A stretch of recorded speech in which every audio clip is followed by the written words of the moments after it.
Економската криза не погодува сите без исклучок. Бизнисите се пред предизвик плюс како да се издржи во периодот кој следува со трошоци многу поголеми од оние кои можат да се поднесат. Како преживуваат занетите во главниот град е тема на разговор со извршната директорка на Занаетчиската комора Скопје Анита Атанасовска. Добро утро и добре ни дојдовте. Добро утро и на вас и на сите гледачи. Во ситуација Манита на сериозна економска криза предизвик плюс е за нечиите како да го зачуваат бизнисот, работните места и од другата страна да останат ликвидни. И сега ако пандемијата беше почетокот на колапсот на бизнисите, какво ќе биде влијанието на енергетската и економска криза врз занаетчискиот сектор? Пандемијата од со COVID-19 беше многу мал предизвик во споредба со она што го не пречека после 2 години од COVID пандемијата.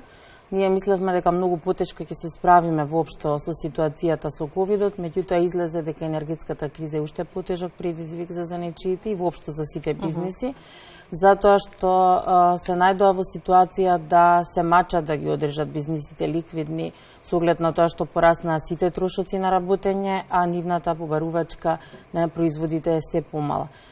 Заради тоа се наоѓаат во многу потешка ситуација во споредба со ковид кризата која што измина во изминатиот период. Работите со нив изминатиот период поднесовте иницијатива да им се излезе во пресрет на малите занаетчи со тоа што ќе се намали тарифата за електрична енергија, односно од индустријска ќе се категоризираат како домаќинства. Втората опција е да се субвенционираат сметките. Можна ли е било која од овие две?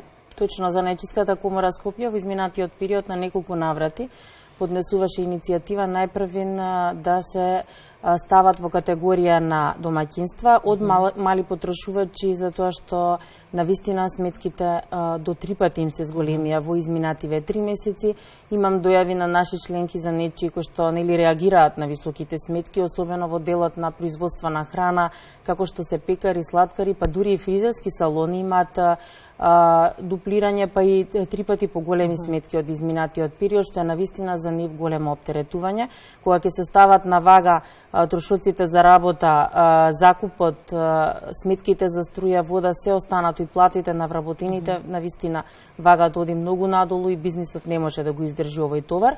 Поднесовме иницијатива за да се стават во таа категорија на домашни домаќинства или пак да се субвенционираат со околу 30% од сметките, меѓутоа за жал за сега имаме негативен одговор. Ние нема да останеме, повторно ќе бараме да се обнови ова иницијатива до владата и до надлежните институции, меѓутоа многу тешко оди оваа иницијатива да има позитивен резултат. И што велат бројките? Колку бизниси се во ризик од згаснување доколку не им се излезе во пресрет?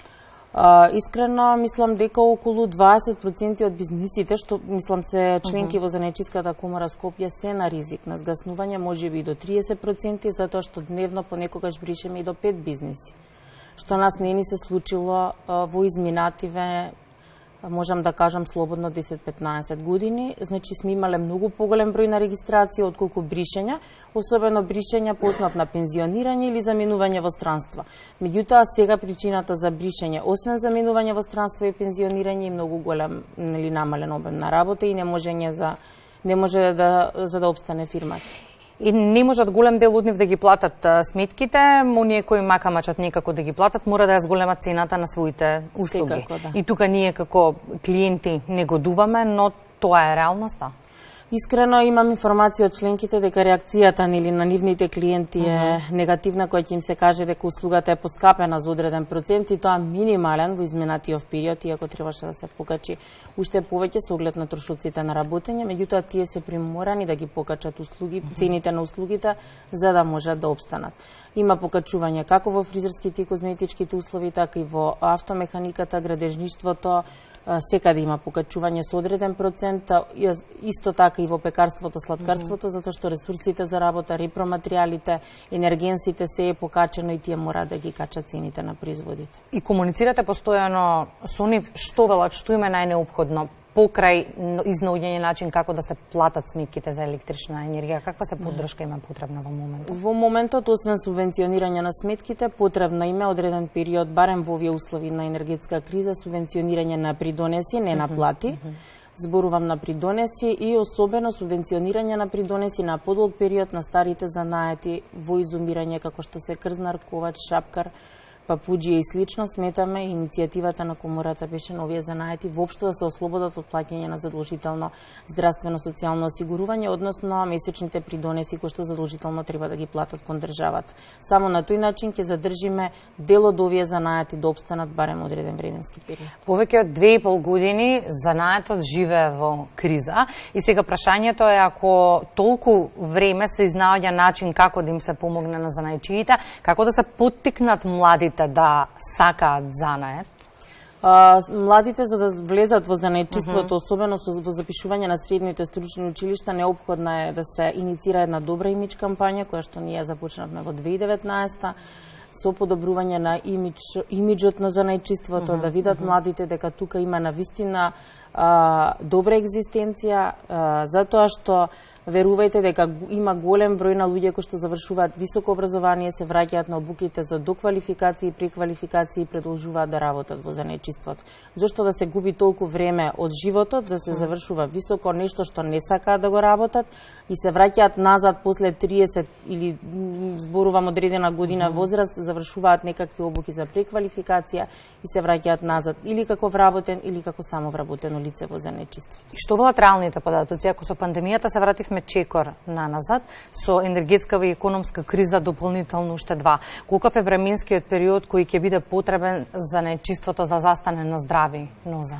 Па, анализите и предвидувањата нели во однос на од страна на нашата комора се минимум 2 до 3 години по завршувањето на ова енергетска криза да се вратат занаетчиите во реалниот нели во реалната состојба во која што треба да бидат, со тоа што дефинитивно освен престанокот на оваа криза потребно и враќање на младите во занаетчиството затоа што има огромен дефицит на работна сила, остануваат занаетчиите сами да работат во своите бизниси без вработени затоа што се одлева многу работна сила надвор од земјава, тоа е еден дополнителна потешкотија што го оптоварува занаетчиството.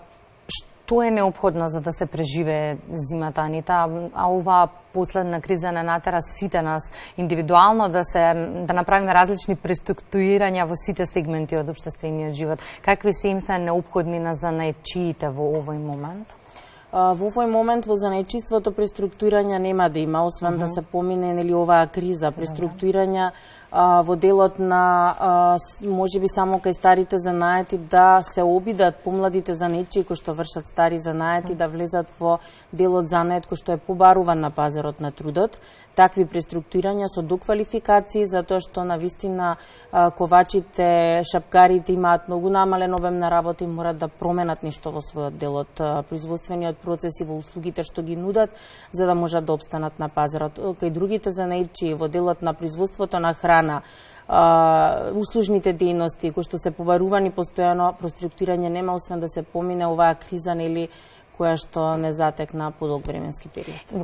Во каква криза и да живее занаетчиството сепак нуди некаква иднина, тоа е реалност.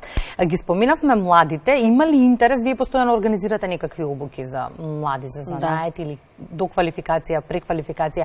Има интерес за обуките во момент? Имаме обука за филигран, во моментот е отворен повикот. За жал спласнува интересот во делот на филигранството. Младите сакаат пократки обуки, меѓутоа филигранството е занает кој што треба да помине време да се научи од минимум 6 месеци да се научат основите на филигранството. Повторно го реобјавивме повикот и се надеваме дека ќе пројават интерес за оваа обука. Имаме верифицирани програми за 12 занаети кои што постојано ги објавуваме.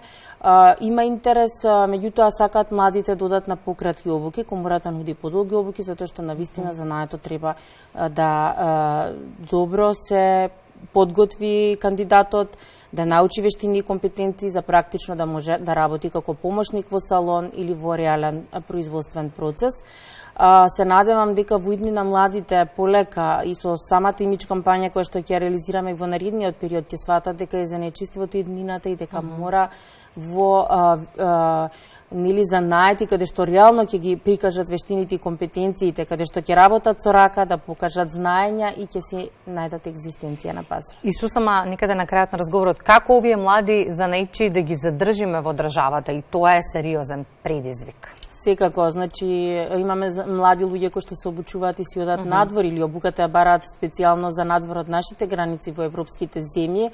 со подобри услови за водење на бизнис, со намалување на трошоци и со намалување на административните бариери, нели во делот на елаборати што се бараат во текот на работењето, иако регистрацијата кај нас е многу едноставна, меѓутоа има одредени бариери во делот на административни трошоци, парафискални давачки кои што секако треба да се намалат.